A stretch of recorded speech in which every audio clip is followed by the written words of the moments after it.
అధినేత చంద్రబాబును వైఎస్ షర్మిల కలిశారు. తన కుమారుడి వివాహానికి హాజరు కావాలని ఆహ్వానించారు.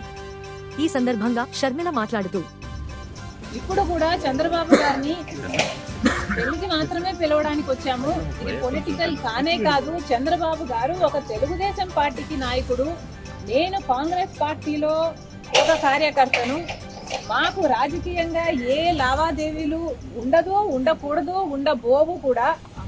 రాజశేఖర రెడ్డి గారు కూడా తన సొంత పిల్లల పెళ్లిళ్ళకు కూడా చంద్రబాబు గారిని ఇన్వైట్ చేయడం జరిగింది. చంద్రబాబు గారు కూడా రావటం జరిగింది, మమ్మల్ని ఆశీర్వదించడం జరిగింది. ఇదేమీ వింత కాదు, విచిత్రం కాదు. సో దీన్ని ఒక ఫ్రెండ్లీ ఎన్వైరన్మెంట్ తో చూస్తే అందరికీ.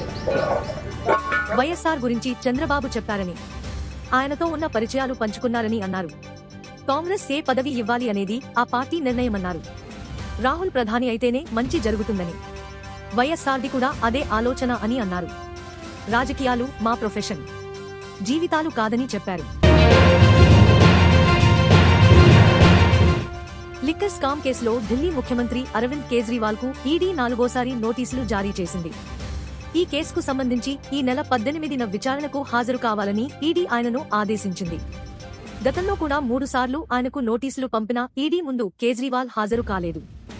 ఈడీ ఉద్దేశపూర్వకంగా తనకు సమన్లను జారీ చేస్తోందని గతంలో ఆయన ఆరోపించారు. మరోవైపు ఆయన విచారణకు హాజరైతే ఈడీ ఖచ్చితంగా అరెస్టు చేస్తుందనే ప్రచారం జరుగుతోంది. భారత వాతావరణ శాఖ పల్లెటూరులో నివసించే ప్రజలకి శుభవార్త తెలిపింది. రైతులు, సామాన్య ప్రజలకు వాతావరణం యొక్క అంచనాలు, సూచనలు తెలిసేలా చేయనుంది. ఐఎండీ 150 వార్షికోత్సవం సందర్భంగా వచ్చే సోమవారం నుండి ప్రతి చోట వాతావరణం, ఇంటింటికి వాతావరణం అను పేరుతో ఈ సేవలను మొదలు పెడుతున్నట్లు తెలిపింది. పంచాయత్ మౌసం సేవ అనే మొబైల్ యాప్ ద్వారా వాతావరణ మార్పుల గురించి, ఎండల తీవ్రత, పిడుగుల సమాచారం అందించడానికి సిద్ధంగా ఉంది. ఏపీ హైకోర్టులో ఎంపీ రఘురామకృష్ణరాజుకు ఊరట లభించింది. సంక్రాంతికి ఊరు వెళ్లేందుకు రక్షణ కల్పించాలని కోరుతూ ఆయన దాఖలు చేసిన పిటిషన్పై హైకోర్టు విచారణ చేపట్టింది. 41A ప్రొసీజర్ ఫాలో అవుతూ రఘురామకు రక్షణ కల్పించాలని అత్యున్నత ధర్మాసనం ఆదేశించింది. ఆఫ్ఘనిస్తాన్తో మొహాలీలో జరిగిన తొలి T20లో శివం దూబే సుడిగాలి ఇన్నింగ్స్తో చెలరేగాడు. రింకు సింగ్ తో కలిసి జట్టును విజయ తీరాలకు చేర్చాడు. దాంతో ఈ యువ బ్యాటర్పై సర్వత్రా ప్రశంసలు కురుస్తున్నాయి. టీమిండియాకు మరో ఫినిషర్ దొరికినట్లు కొందరు అభిప్రాయపడుతున్నారు.